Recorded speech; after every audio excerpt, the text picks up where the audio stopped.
వాళ్ళు ఎవరో తెలియకపోయినా మనకు ఫోన్ చేస్తారు. లిఫ్ట్ చేసామంటే చాలు తీయటి మాటలతో మభ్యపెడతారు. ఇంకొందరు అందమైన ప్రకటనలతో ఆకర్షిస్తారు. మరికొందరు అచ్చం బ్యాంక్ అధికారులాగే మాట్లాడి వివరాలన్నీ తీసుకుంటారు. లింకులు పంపిస్తారు. క్లిక్ చేశామో అంతే సంగతులు. ఇలాంటి మోసాలెన్నో హైదరాబాద్ సైబర్ క్రైమ్ పోలీసులు గత నెలలో నిర్వహించిన అంతర్రాష్ట్ర ఆపరేషన్లో వెలుగులోకి వచ్చాయి. హైదరాబాద్ సైబర్ క్రైమ్ పోలీసులు గత నెల సెప్టెంబర్లో అంతరాష్ట్ర ఆపరేషన్ నిర్వహించారు. దేశవ్యాప్తంగా 8 రాష్ట్రాల నుంచి 59 మంది నిందితులను అరెస్టు చేశారు. వివిధ సైబర్ నేరాల్లో బాధితులు కోల్పోయిన 86,65,000కు పైగా మొత్తాన్ని తిరిగి వారికి చెల్లించారు. సెప్టెంబర్ నెలలో 320 ఎన్సీఆర్పీ ఫిర్యాదులు అందగా Hyderabad city cyber crime police స్టేషన్లో 222 ఎఫ్ఐఆర్లు, జోనల్ సైబర్ సెల్స్ లో 106 ఎఫ్ఐఆర్లు నమోదయ్యాయి. హైదరాబాద్ సైబర్ క్రైమ్ పోలీసుల అంతరాష్ట్ర ఆపరేషన్లో గత నెలలోనే ఇన్వెస్ట్మెంట్ మోసాలు 28, డిజిటల్ అరెస్టులు 6, పార్ట్ టైం పెట్టుబడి మోసాలు 4, వివాహ మోసాలు 2, క్రెడిట్ కార్డు మోసాలు 4, సినిమా పైరసీకి చెందిన 3 కేసులున్నాయి. వీటితో పాటు ఉద్యోగాలు, ట్రేడింగ్, సోషల్ మీడియా, అనధికార లావాదేవీల వంటి నేరాలు ఉన్నాయి. నిందితుల్లో తెలంగాణ, మహారాష్ట్ర, కర్ణాటక, గుజరాత్, ఢిల్లీ సహా ఇతర రాష్ట్రాల నుంచి ఉన్నారు. వీరిపై దేశవ్యాప్తంగా 257 కేసులు, తెలంగాణలో 74 కేసులున్నాయి. 59 మెంబర్స్ని అక్యూజ్డ్ పర్సన్స్ని వేరియస్ స్టేట్స్ నుంచి అరెస్ట్ చేయడం జరిగింది. దీంతోపాటు 86 లక్షల వరకు విక్టిమ్స్కి రిఫండ్ కూడా ఇప్పించడం జరిగింది గత నెలలో.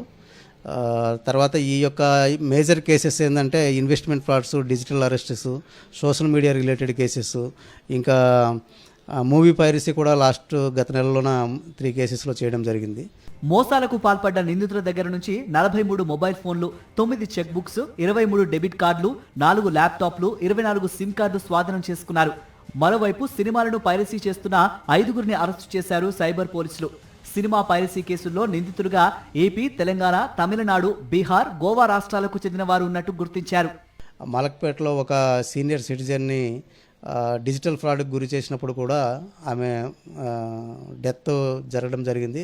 దాన్ని మనం మర్డర్ కేసుగా తొలిసారి సైబర్ నేరాలతో పాటు ఒక మర్డర్ కేసు కూడా రిపోర్ట్ చేసి మహారాష్ట్ర నుంచి ఈ కేసులో ఇన్వాల్వ్ అయినటువంటి మహారాష్ట్ర రాష్ట్రానికి సంబంధించిన 2 వ్యక్తులను కూడా అదుపులో తీసుకొని ఆల్రెడీ జైలుకి పంపడం జరిగింది.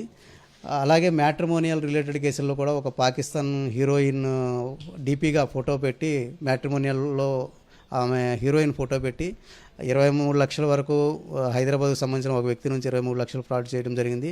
ఆ కేసులో కూడా బీజాపూర్కి సంబంధించిన వాళ్ళు, కర్ణాటక స్టేట్కి సంబంధించిన వాళ్ళు కూడా అరెస్ట్ చేయడం జరిగింది.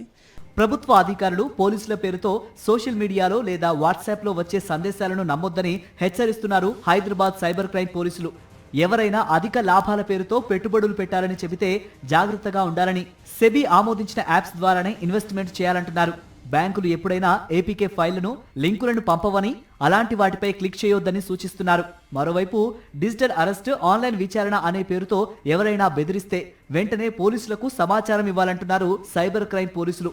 సైబర్ మోసాలకు గురైన వారు వెంటనే హెల్ప్ లైన్ నెంబర్కు 1930 నెంబర్కి కాల్ చేయాలంటున్నారు.